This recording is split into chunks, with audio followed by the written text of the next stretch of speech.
And as we follow this trajectory forward, something begins to quietly emerge, a realization that the changes unfolding within us may not simply be technological, but deeply biological and profoundly personal.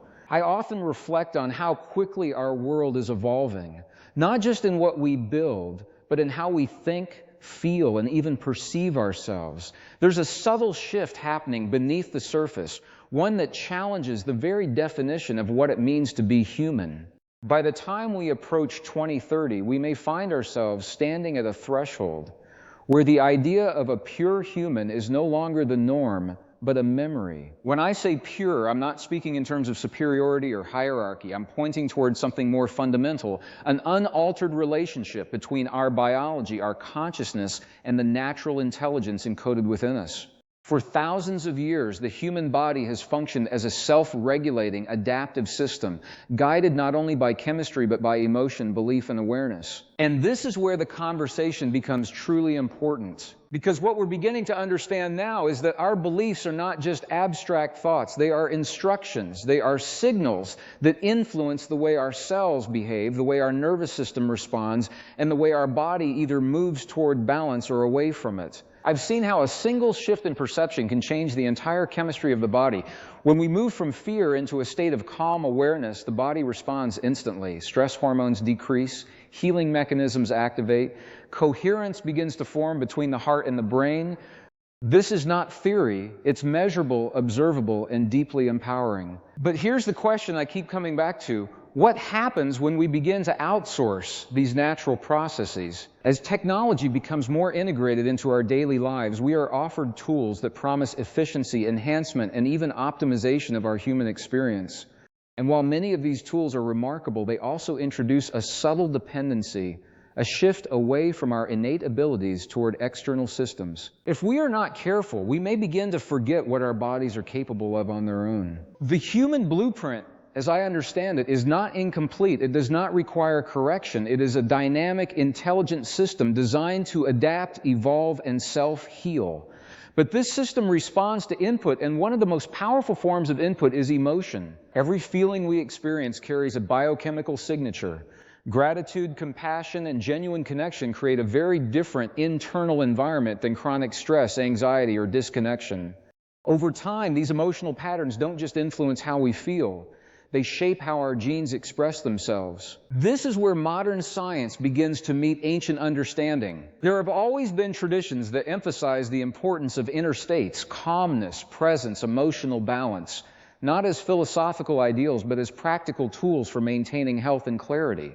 Today, we're beginning to see the biological mechanisms behind these practices. And yet, at the same time, we are moving into an era where artificial systems can influence our thoughts, our attention, and even our emotional responses in ways we are only beginning to comprehend. So the question becomes more urgent. Are we strengthening our natural capacities, or are we gradually replacing them? Because if our awareness becomes fragmented, if our attention is constantly pulled outward, if our emotional states are shaped more by external stimuli than internal intention, then something essential begins to fade. Not all at once, not dramatically, but slowly, quietly. And this is why I believe the years leading up to 2030 are so significant. We are being invited, perhaps even challenged, to make a choice.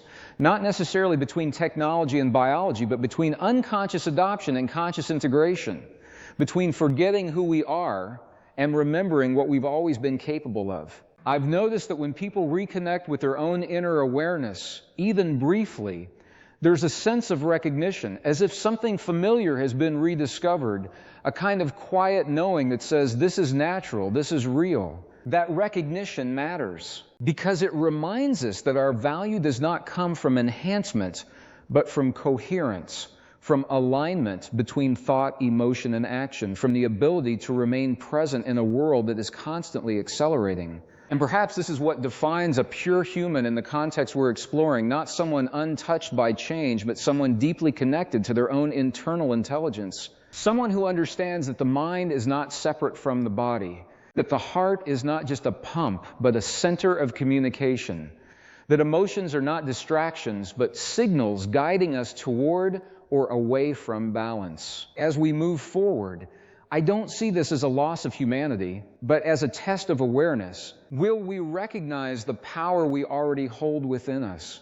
Will we remember that our biology is responsive, intelligent, and deeply influenced by the way we perceive the world? Or will we become so immersed in external systems that we lose touch with the internal processes that have sustained us for generations? There's no single answer, no fixed outcome. But I do believe this: the more we understand the relationship between consciousness and biology, the more equipped we are to navigate this transition with clarity. We don't have to reject innovation, but we do need to remain rooted in awareness.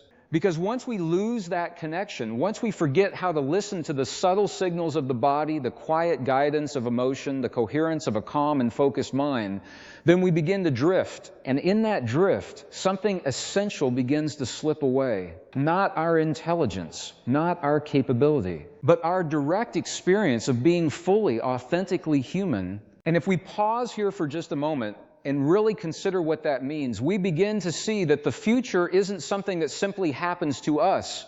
It's something we are actively shaping moment by moment through the choices we make, the beliefs we hold, and the way we relate to the intelligence within us. Because the blueprint has never disappeared, it's still here, waiting to be recognized, waiting to be activated, and perhaps in ways we are only beginning to understand, waiting for us to remember how to access it in a world that is becoming louder, faster, and increasingly externalized. I've come to see that the real challenge is not the presence of technology, but the absence of awareness in how we engage with it. Tools, by themselves, are neutral. They amplify intention.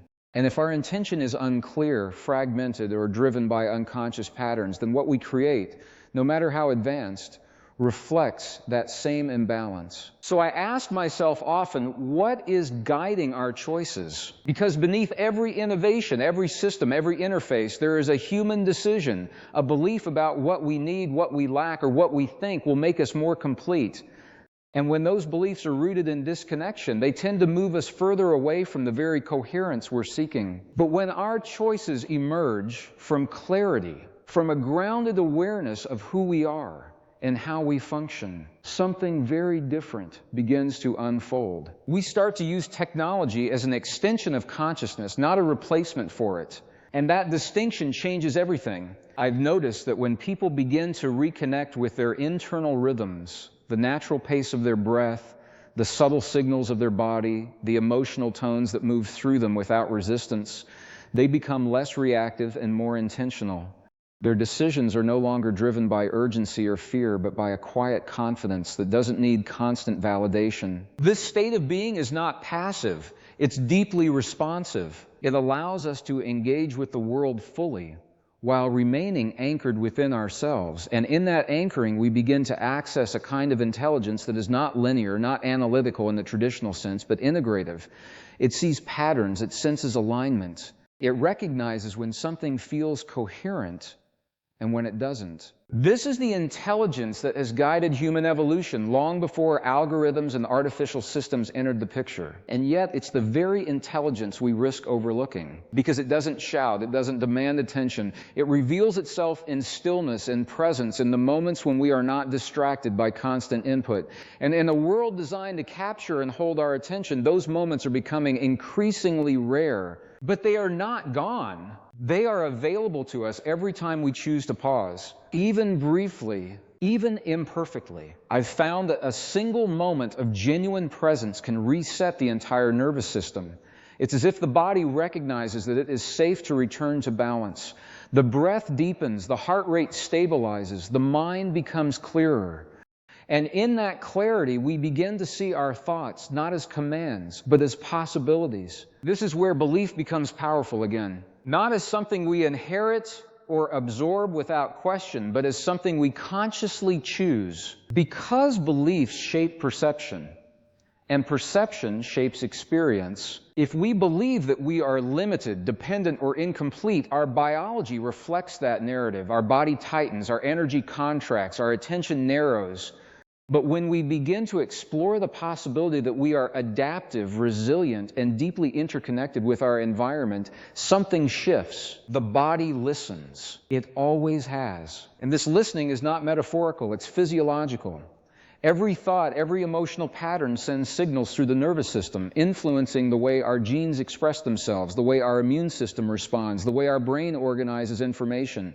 So when we talk about the future of humanity, we are not just talking about external developments, we are talking about the internal environment that either supports or undermines our capacity to thrive within that future. This is why the idea of being among the last pure humans is not about exclusion, it's about awareness. It's about recognizing that the purity we're referring to is not something that can be preserved through resistance, but something that must be embodied through understanding. We don't maintain it by holding on. We maintain it by living it. By choosing again and again to align our thoughts, our emotions, and our actions in a way that supports coherence rather than fragmentation. And this is not always easy. There are moments when the pull of distraction is strong, when the pace of the world feels overwhelming, when the simplicity of presence seems almost out of reach. But even in those moments, there is always a point of return. A breath, a pause, a shift in attention. And that shift, no matter how small, begins to restore the connection. I've spoken with individuals who have experienced profound changes in their health, their clarity, and their sense of purpose, not through external intervention, but through a consistent practice of awareness. They didn't remove themselves from the modern world. They simply changed how they related to it. They became participants, not passengers. And in doing so, they discovered that the human system is far more adaptable than we've been led to believe. But adaptability requires engagement. It requires that we stay present enough to notice when we are moving out of alignment and willing enough to return. This is where responsibility enters the conversation, not as a burden, but as an opportunity. Because the more we understand the connection between consciousness and biology, the more we realize that we are not separate from the systems we interact with. We influence them, and they influence us. So the future is not being shaped somewhere else by someone else. It's being shaped here in the way we think, in the way we feel, in the way we choose to respond. And if we carry this awareness forward, if we remain rooted in our own internal intelligence while engaging with the tools and systems that surround us, then perhaps the question is no longer whether we will be the last pure humans, but whether we will redefine what that purity truly means, not as something untouched by change, but as something that remains deeply connected, fully aware, and consciously expressed, even as everything around it continues to evolve. And as we continue to explore this unfolding path, another layer begins to reveal itself, one that challenges us to look even deeper into the relationship between memory, identity, and the subtle ways our inner world is being shaped without us even realizing it. And when I look closely at that layer, I begin to see how memory itself is no longer just a passive record of our past, but an active force shaping how we interpret the present. We tend to think of memory as something fixed, stored neatly in the brain, waiting to be recalled when needed. But the more we explore the mind-body connection, the more it becomes clear that memory is fluid. It is influenced by emotion, by attention, by repetition. And perhaps most importantly, it is influenced by the context in which we live. In a world where information is constantly flowing, constantly updating, constantly competing for our attention, our memory is no longer formed in stillness. It is formed in motion, in fragmentation, in rapid transitions from one stimulus to another. And that changes us because memory is not just about what we remember, it's about how we build identity. Every experience we hold on to, every pattern we reinforce, becomes part of the story we tell ourselves about who we are. And that story shapes our biology, it shapes our expectations, it even shapes what we believe is possible. So when external systems begin to influence what we see, what we hear, what we focus on, they are also, in a very real sense, influencing who we become. Not by force, but by repetition. I've noticed that when attention is consistently pulled outward, the inner narrative becomes quieter. Not because it disappears, but because it is no longer being heard. And when that happens, we can begin to adopt identities that are not fully our own. Patterns of thought and behavior that are shaped more by external input than by internal awareness. This is where the subtle shift becomes profound, because identity is not something we simply have. It is something we actively maintain. And if we are not consciously engaged in that process, it can be shaped for us. This doesn't mean we lose ourselves completely, but it does mean we may begin to feel a kind of disconnect, a sense that something is slightly off, even if we can't quite name it. A lack of clarity, a lack of grounding, a feeling that we are moving, but not necessarily in alignment with our deeper sense of direction. I've experienced moments like this, and what I've found is that the return to coherence always begins the same way. Not with more input, but with less noise, less distraction, less urgency. And in that space, something begins to reorganize. The mind settles, the body softens, and a different kind of awareness begins to emerge, one that is not reactive, but reflective. This is where we start to remember not just facts or events, but a deeper sense of self, a recognition of what feels true, what feels aligned, what resonates beyond logic. And this remembering is essential, because as we move closer to a world where external systems can store, process, and even predict information more efficiently than we can, the value of human memory shifts. It becomes less about storage and more about meaning, less about recall and more about interpretation. And this is something that cannot be outsourced, because meaning is not just data, it is felt, it is experienced, it is shaped by the unique combination of our biology, our emotions, and our awareness. This is part of the human blueprint that remains irreplaceable, but only if we stay connected to it. Because if we begin to rely entirely on external systems to remember for us, to decide for us, to guide us without question, then over time our own capacity for reflection, for discernment, for deep understanding may begin to weaken, not disappear, but diminish. And that is a quiet shift, one that doesn't announce itself, but reveals itself in subtle ways, in shorter attention spans, in reduced patience for complexity, in a tendency to seek quick answers rather than deeper insight. And while these changes may seem small on the surface, they accumulate. They shape the way we think, the way we feel, the way we relate to ourselves and to each other. So once again, we find ourselves at a point of choice, not a dramatic, one-time decision, but a series of small, consistent choices about where we place our attention, how we engage with information, and whether we take the time to process our experiences fully. Because it is in that processing that meaning is created. And it is through meaning that identity becomes coherent. I've come to understand that coherence is not about perfection.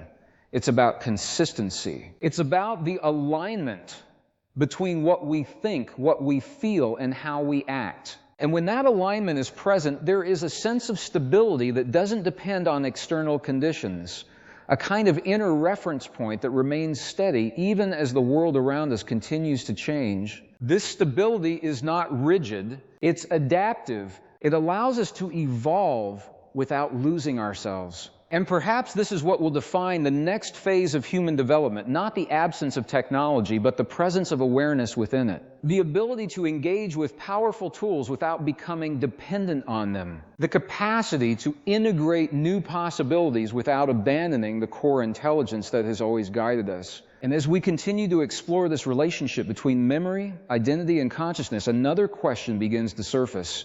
One that reaches even deeper into the fabric of what it means to be human. If our thoughts can be influenced, if our attention can be guided, if our identity can be shaped through patterns we may not even notice, then what does it truly mean to choose? And more importantly, are we still choosing in the way we believe we are, or is there something happening beneath the surface of our awareness, quietly shaping the direction of our lives, without us ever fully realizing it? And when I sit with that question long enough, I begin to notice something subtle but powerful.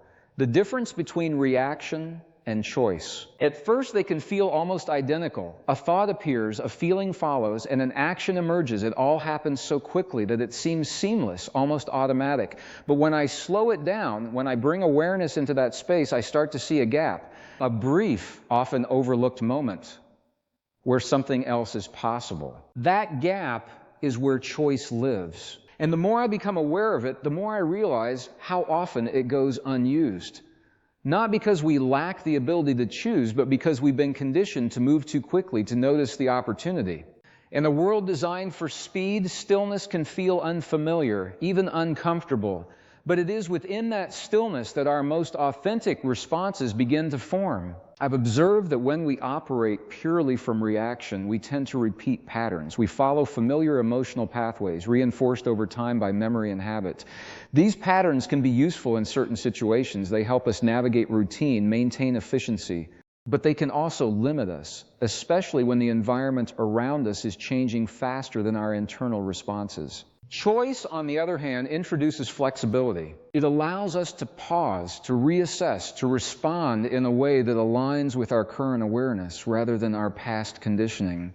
And this distinction becomes critical as external influences become more refined.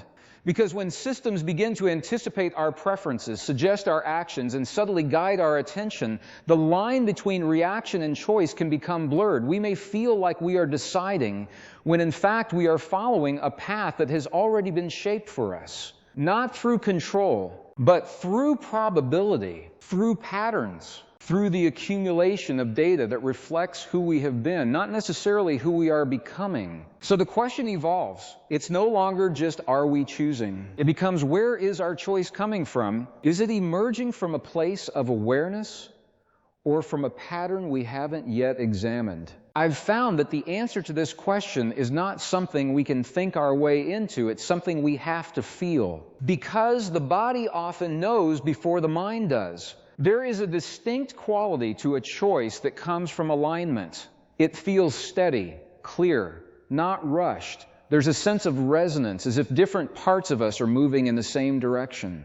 In contrast, reactive decisions often carry a different tone, urgency, tension, a subtle sense of pressure. They may still lead to effective outcomes, but they don't always feel grounded. And over time, those subtle differences begin to matter. They shape our experiences. They influence our relationships. They determine how we navigate uncertainty. This is why I believe that reclaiming our ability to choose consciously is one of the most important skills we can develop moving forward. Not as a form of resistance, but as a form of integration. Because the goal is not to withdraw from the world, but to engage with it more fully, without losing the awareness that allows us to remain centered within it. I've practiced this in small ways. Pausing before responding to a message. Taking a breath before making a decision. Noticing the impulse to react and simply observing it for a moment. These are simple actions, but they create space. And in that space, something shifts. We begin to move from automatic to intentional, from conditioned to conscious.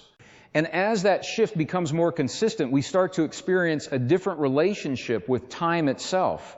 It no longer feels like something we are chasing. It becomes something we are participating in. There is more presence, more clarity, more depth in even the simplest moments. And this presence has a direct impact on our biology. When we are fully engaged in the present, the body enters a state of coherence. Systems synchronize. Stress responses decrease. The mind becomes more focused, more adaptable. It's as if the entire organism is working together rather than in fragmented loops. This state is not dependent on external conditions. It arises from within, and yet it is influenced by how we interact with the world around us. So once again, we return to the balance between internal awareness and external engagement, between the tools we use and the consciousness we bring to them. Because as our environment becomes more complex, our inner clarity becomes more valuable,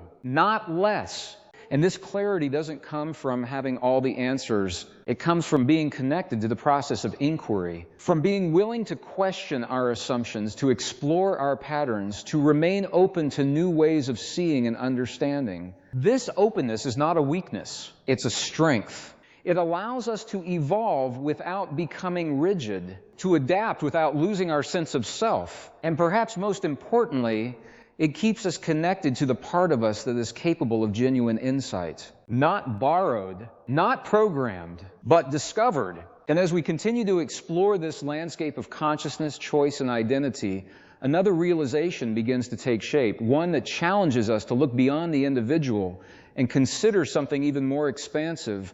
Because if our thoughts influence our biology, and our biology influences our behavior, and our behavior contributes to the systems we create, then what we are really participating in is a feedback loop, a continuous exchange between inner and outer worlds. And the quality of that exchange depends on the level of awareness we bring into it. So the future we are moving toward is not just a product of innovation, it is a reflection of consciousness. And if we want that future to support our humanity, our depth, our presence, our ability to connect meaningfully, then the work begins here in the quiet moments, in the subtle choices, in the awareness we cultivate, one breath at a time, because beneath all the complexity, all the advancement, all the rapid change, there is still something remarkably simple guiding the entire process, a capacity within us that has not been replaced, not been upgraded, not been surpassed,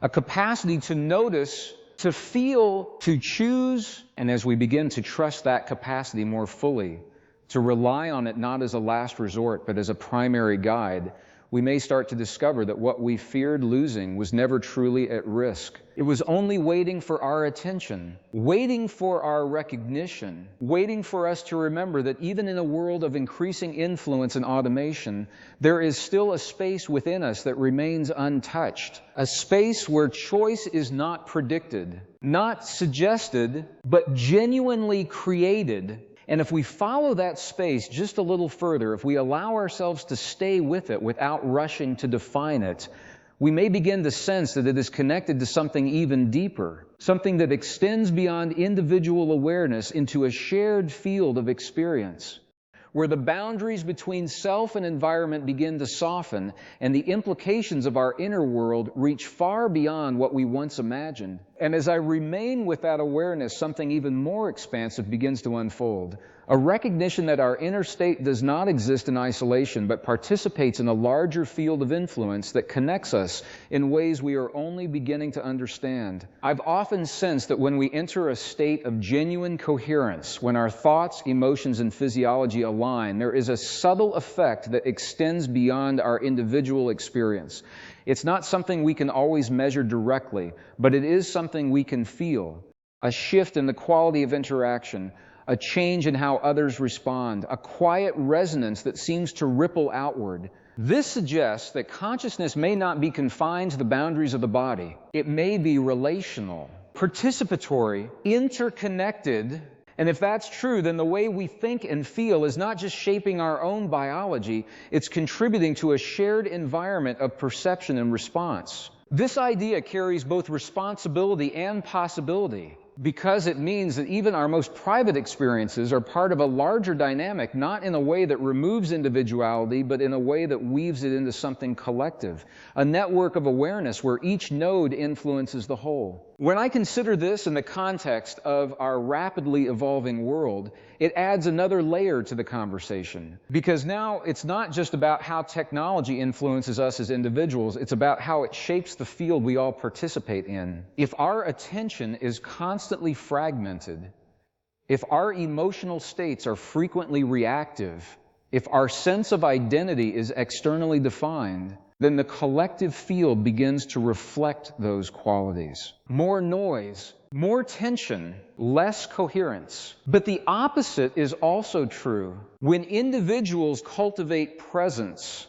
when they stabilize their internal state, when they choose awareness over reaction, that coherence contributes to the field in a way that supports clarity, connection, and balance. And this is where the power of small, consistent choices becomes magnified.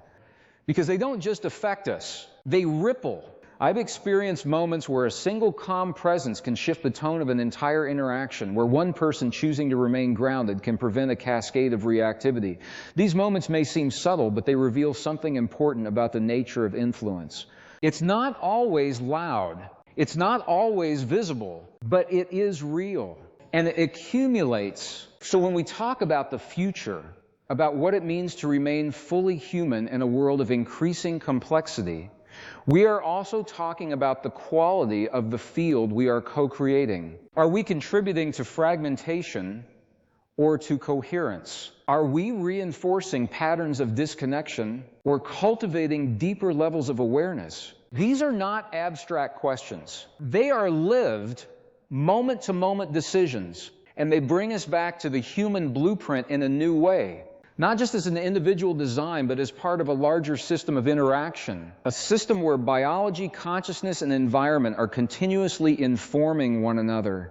And within this system, there is a remarkable capacity for adaptation. But adaptation does not mean passive acceptance. It means active participation. It means engaging with change while remaining connected to the core principles that support balance and integrity. I've come to see that one of those principles is coherence itself, not as a static state, but as a dynamic process, a continuous alignment that we return to again and again as conditions shift. And this return is not something we achieve once. It's something we practice through awareness, through intention, through the willingness to pause and recalibrate when we notice ourselves moving out of alignment. This practice becomes especially important as external systems become more immersive, as interfaces become more intuitive, as the line between internal experience and external input becomes increasingly blurred. Because in that environment, the ability to distinguish what is arising from within and what is being introduced from outside becomes essential, not to create separation, but to maintain clarity,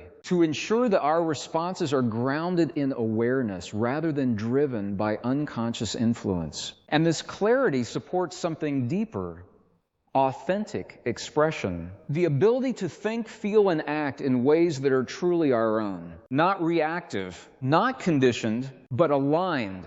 And this alignment has a stabilizing effect, not just on the individual, but on the collective as well. It introduces a kind of coherence that others can sense even if they cannot explain it. A presence that feels steady in the midst of change. A signal that says without words that balance is still possible. That awareness is still accessible. That the human experience in its most authentic form is not something that can be replaced, only remembered, only embodied. And as more individuals begin to reconnect with this state, even in small ways, the field begins to shift. Gradually, subtly, but meaningfully. Because coherence, once established, has a tendency to organize, to bring fragmented elements into alignment, to support clarity where there was confusion. And this organizing principle may be one of the most important aspects of our evolution moving forward. Not evolution driven solely by external advancement, but by internal refinement. A deepening of awareness, a strengthening of presence, a recognition that the most powerful technologies we have access to may not be the ones we create, but the ones we embody. And this realization reframes everything. It shifts the focus from what we are becoming externally to how we are evolving internally. From enhancement to alignment, from accumulation to integration. And in that shift, the idea of being the last pure humans begins to dissolve into something more nuanced. Because purity, in this context, is not about remaining unchanged. It's about remaining connected. Connected to the intelligence of the body. Connected to the clarity of awareness. Connected to the subtle field of interaction that links us all. And as we continue to explore this connection, to refine it, to live it more fully, we may begin to discover that the future is not something we need to fear or resist, but something we are already influencing through every thought, every emotion, every moment of presence we choose to embody.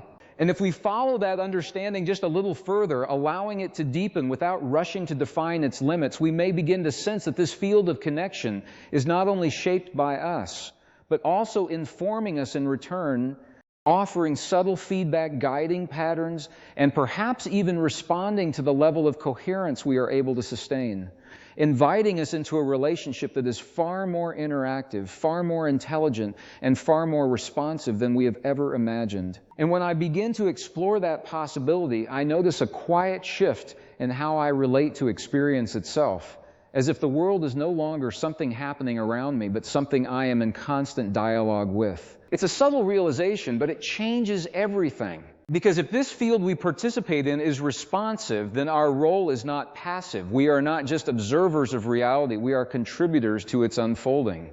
And the quality of our contribution depends on the clarity of our awareness. I've found that when I approach life with this understanding, even ordinary moments take on a different depth. A conversation is no longer just an exchange of words, but an interaction of states. An environment is no longer just a backdrop, but a reflection of patterns, both personal and collective. And within that reflection, there are signals. Not always obvious, not always immediate, but present. Signals that guide us toward alignment or gently reveal when we've moved away from it. The challenge is that these signals are often quiet. They don't compete well with constant stimulation. They require attention, and more importantly, they require sensitivity. This sensitivity is not something we are always encouraged to develop. In fast-moving systems, speed is prioritized over depth, reaction over reflection, output over awareness. But without sensitivity, we lose access to nuance. And without nuance, our choices become simplified, often reduced to binary responses that don't fully reflect the complexity of what we're experiencing. I've noticed that when sensitivity is present, there is more space between stimulus and response, more room to feel, to interpret, to understand before acting. And within that space, a different kind of intelligence begins to emerge. It's not based on urgency. It's based on attunement. The ability to sense what is appropriate, what is aligned, what supports coherence, not just in the moment, but over time. This is the kind of intelligence that doesn't seek control, but harmony. And it becomes increasingly important as the systems around us grow more sophisticated. Because while external systems can process information at incredible speeds, they do not feel. They do not experience meaning. They do not carry the embodied awareness that allows us to sense the deeper implications of our actions, that remains uniquely human, but only if we stay connected to it. Because if we begin to override that sensitivity, if we consistently choose speed over presence, convenience over awareness, we may find that our ability to perceive these subtle signals begins to fade, not all at once, but gradually. And as that happens, our relationship with the responsive field becomes less interactive, less conscious, more mechanical. We may still function effectively. We may still achieve, produce, and progress. But something essential begins to diminish. The depth of experience, the richness of connection, the sense that we are truly participating in something meaningful. I've come to understand that meaning is not something we find. It's something we generate through the quality of our engagement, through the level of awareness we bring into each moment.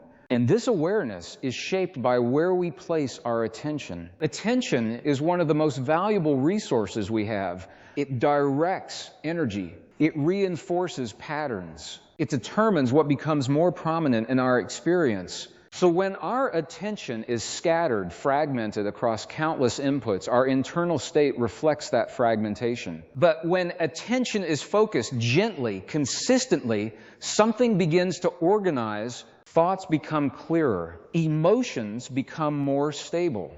The body responds with greater balance. And within that organization, we begin to sense the feedback of the field more distinctly. It's as if the signal becomes stronger, more coherent, easier to recognize. This doesn't mean life becomes predictable, but it does mean we become more responsive, more capable of navigating complexity without becoming overwhelmed by it. And this capability is not something we need to acquire. It's something we need to remember, to reactivate, to trust, because it has always been part of the human blueprint. a built-in capacity to sense, to adapt, to align, and yet it requires practice, not in the traditional sense of repetition for mastery, but in the sense of returning to awareness when we become distracted, returning to presence when we become reactive, returning to sensitivity when we become numb. Each return strengthens the connection. Each moment of awareness reinforces the pathway.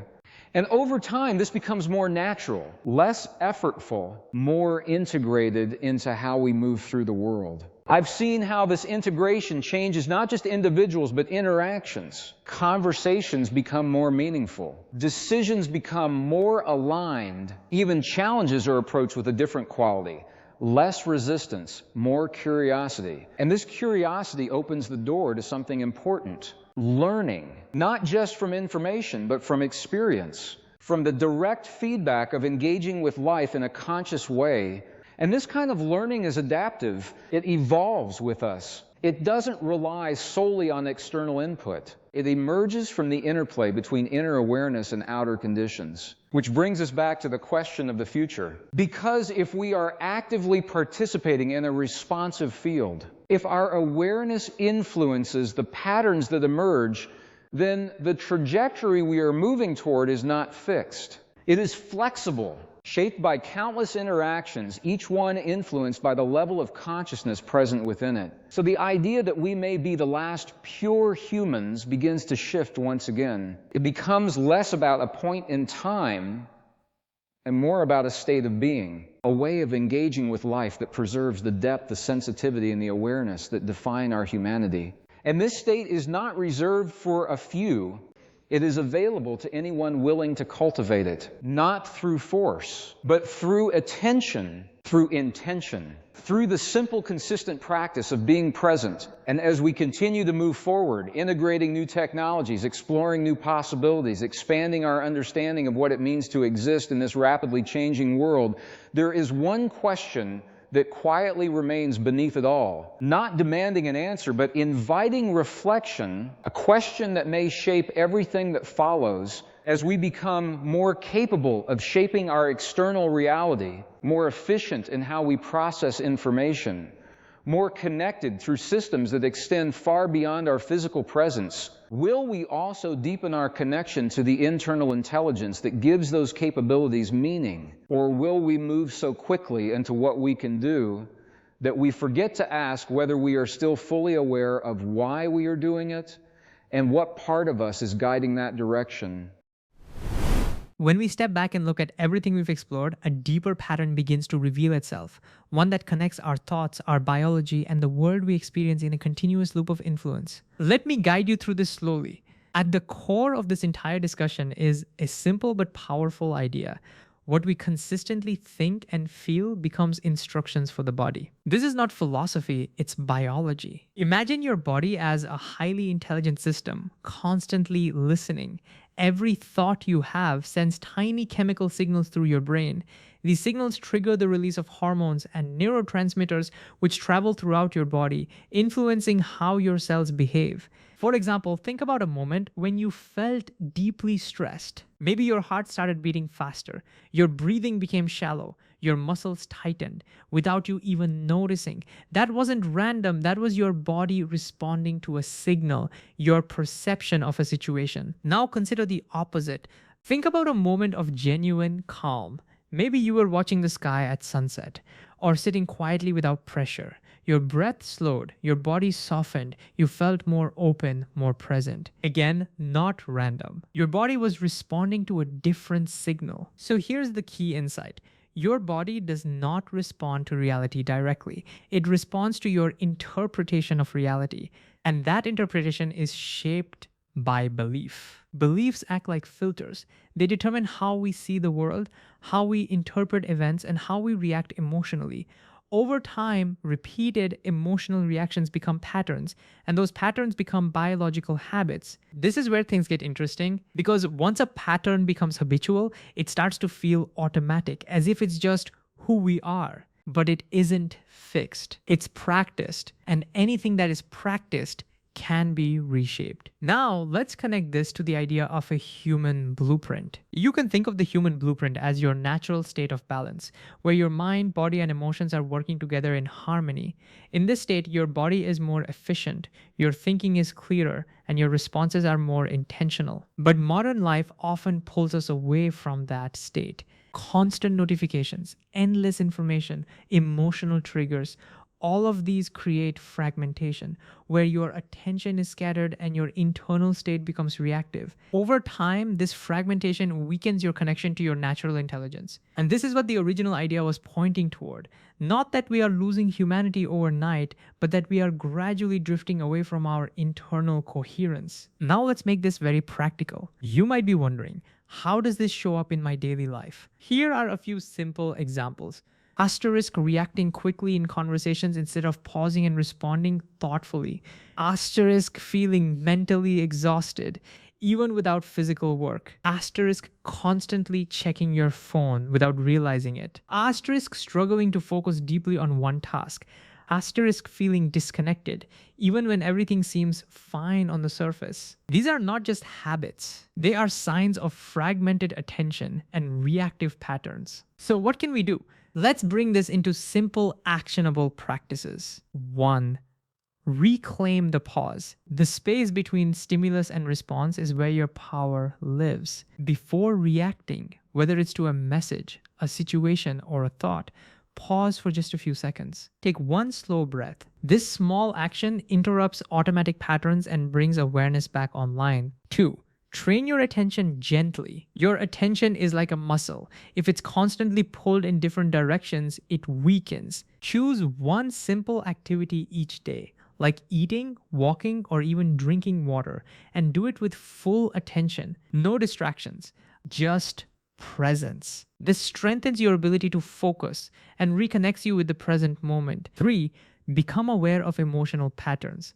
Instead of trying to control your emotions, observe them. When you feel stress, ask yourself, what am I believing right now? This question shifts you from reaction to awareness. Often, you'll find that the emotion is linked to an interpretation, not an absolute truth. 4. Create moments of stillness. You don't need hours of meditation. Even 5 minutes of quiet without input can reset your system. Sit quietly, breathe naturally, let your thoughts pass without engagement. This helps your nervous system return to balance. 5. Align thought, feeling, and action. Coherence happens when what you think, what you feel, and what you do are in alignment. For example, if you value calm but constantly rush, there's misalignment.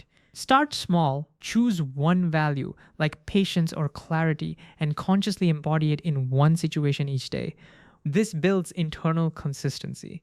Now, let's go one layer deeper. There's a reason why these practices matter so much in today's world. As external systems become more advanced, they are increasingly designed to capture your attention and influence your behavior. Not in an obvious way, but through patterns, suggestions, repetition. Over time, these influences can shape your preferences, your habits, even your identity, without you fully realizing it. This is why awareness is essential. Because without awareness, influence becomes automatic. But with awareness, you regain choice. And choice is what keeps your humanity intact. Not technology, not isolation, but conscious engagement. You can use tools, interact with systems, and still remain deeply connected to yourself if you stay aware of how you are thinking, feeling, and responding. And this brings us to one of the most important insights of all. Being fully human is not about resisting change, it's about staying conscious within change. You don't have to reject the modern world. You simply need to stay rooted in your internal awareness while